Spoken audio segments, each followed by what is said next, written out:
Vous avez fait le bon choix. La matinale qui vous informe et vous divertit au quotidien se poursuit. Tout de suite, on va parler e-administration.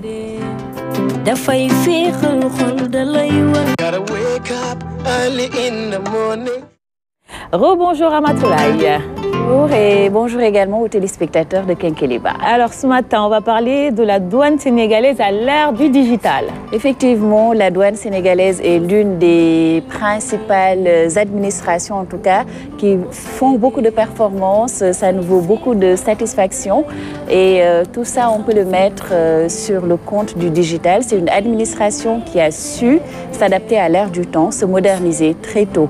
Nous avons connu le système Gaindé, qui est un système qui a permis de raccourcir les délais lors des transactions douanières, qui a permis d'aller d'une administration 100% avec du papier vers une administration 0% papier. Voilà, donc nous allons suivre, écouter le colonel Mbaye Ndiaye, qui est le directeur des opérations douanières, qui nous explique un peu ce processus de digitalisation au niveau de l'administration douanière. On regarde cela, on en reparle juste après.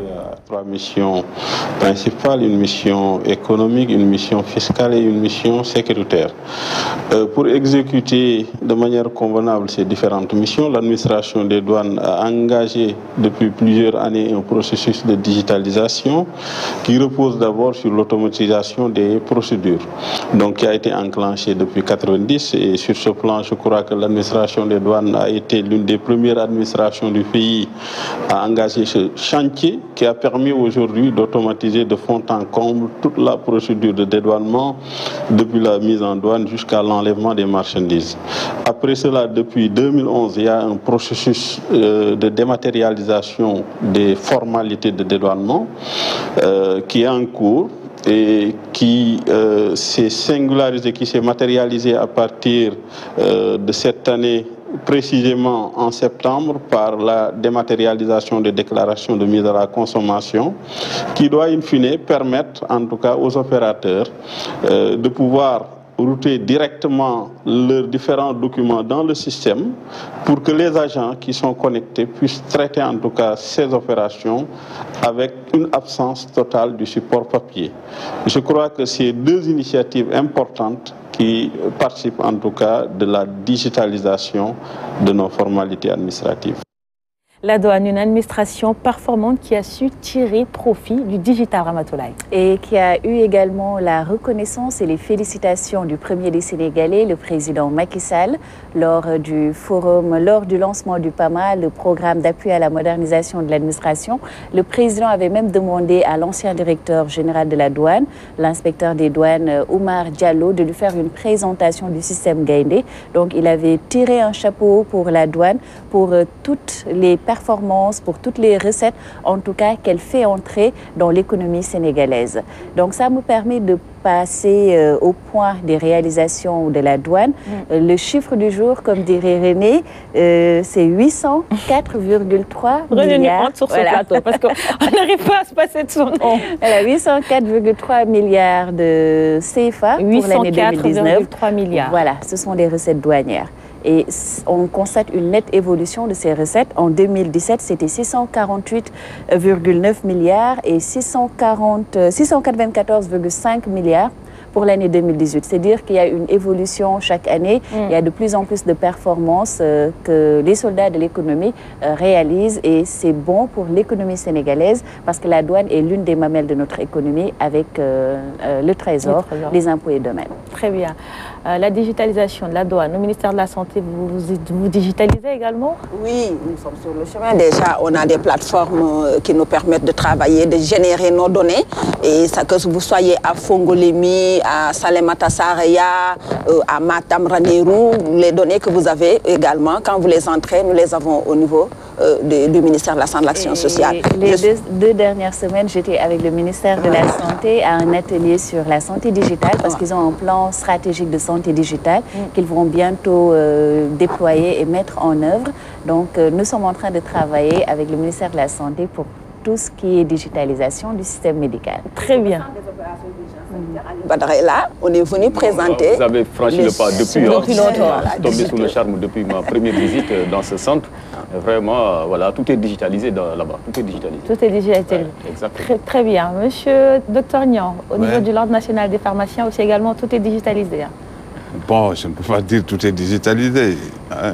C'est un processus, je pense, qui a été enclenché depuis et qui trouve son importance aujourd'hui. Il va falloir donc le rendre beaucoup plus performant, faire de telle sorte que ça puisse regrouper l'ensemble des activités de la profession. Parce que surtout par rapport aux médicaments, la stérilisation, donc, ça permet une meilleure traçabilité et c'est important. Donc, au niveau de l'ordre aussi, je pense que nous sommes en train de déménager au niveau de nos nouveaux locaux. Donc, ce qui va nous permettre vraiment de terminer ce processus de digitalisation qui permettra quand même un meilleur accès des données et une meilleure conservation également par rapport quand même aux bases de données. Ça, c'est fondamental. Merci beaucoup, très bien. Alors, Ramatoulaye, tu as quelque chose à rajouter? Non, si elle n'a pas terminé. Bon, c'était juste... Bon, écoutez, bon, j'aurais bien aimé avoir peut-être sur ce plateau Buzz. Non, pas Ante Buzz, Aram Dao plutôt. Voilà.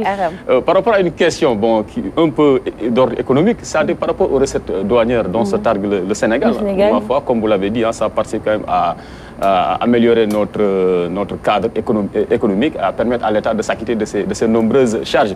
Mais il y a certains économistes qui disent souvent qu'à chaque fois que l'on annonce en fait des recettes extrêmement élevées, cela démontre que la fiscalité est énorme, qu'il y a une pression fiscale énorme sur les entreprises et sur tout le monde.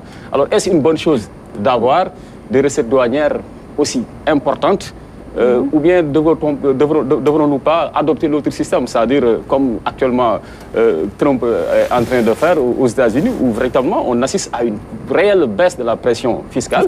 Et par ricochet, cela crée pas mal d'emplois. Et aujourd'hui, l'économie américaine est quand même dans une forme un peu, disons, étincelante. En fait, du peu que je sais, c'est-à-dire si on a beaucoup de recettes douanières, c'est-à-dire les importations en tout cas sont conséquentes. Et qu'au niveau local, s'il y a beaucoup de taxes, beaucoup d'impôts, c'est-à-dire que l'économie locale se développe. Donc, moi, je préférerais qu'on ait plus d'impôts, de recettes fiscales, c'est-à-dire qu'il y a un dynamisme interne, plutôt que les importations qui viennent. Parce qu'après, ce sont les économies des autres pays que l'on enrichit. On prend des produits d'autres pays qu'on amène dans notre pays pour vendre. Alors que si on faisait plus d'exportation, c'est-à-dire ce sont nos économies locales qui se développent et qui s'exportent à l'étranger. Là, moi, je serais beaucoup plus à l'aise. Mais quand même, ce sont des rentrées d'argent et la douane ne fait pas que dans les recettes douanières, il y a également un fort volet sécuritaire avec la lutte contre le trafic de drogue, la lutte contre, en tout cas, les entrées illicites de produits. Par rapport à ces chiffres même concernant la drogue dure, nous avons constaté qu'en 2019, il y a eu 1835,5 kilos de saisie de drogue dure au Sénégal. Et pour le compte de la douane, c'est 1185 kilos de drogue dure qui ont été saisis par la douane sénégalaise. Et la Marine nationale a eu à saisir les 750 kilogrammes de drogue. Nous avons donc globalement beaucoup de satisfaction concernant le taux de réalisation des objectifs au niveau de la douane. Ça a été fixé à 94% de façon provisoire. Et concernant les saisies de drogue et de faux médicaments et tout autre produit illicite, il faudrait que la douane dispose de beaucoup d'outils. Donc ça met sur la table le volet la mission sécurité publique qui incombe également à la douane, parce que ça n'incombe pas qu'aux forces de défense et de sécurité que sont la gendarmerie, la police et l'armée, mais la douane également a un fort volet sécuritaire. Très bien, donc le défi de la sécurité est également très important au niveau de la douane. Raison pour laquelle nous avons intégré la douane, en tout cas nous envisageons d'intégrer la douane dans le projet Safe City qui est actuellement déroulé dans le cadre du programme Smart Sénégal. Et à cet effet, nous avons rencontré les autorités de la douane pour leur présenter le projet et ils ont vraiment adhéré à ce projet-là. Ils sont séduits parce que ça pourra leur permettre de beaucoup plus efficacement faire leur travail. Donc je vous propose de suivre le colonel, encore Mbaye Ndiaye, le directeur des opérations douanières. Très bien. La douane, comme vous le savez, a 3 missions principales, une mission économique, une mission fiscale et une mission sécuritaire.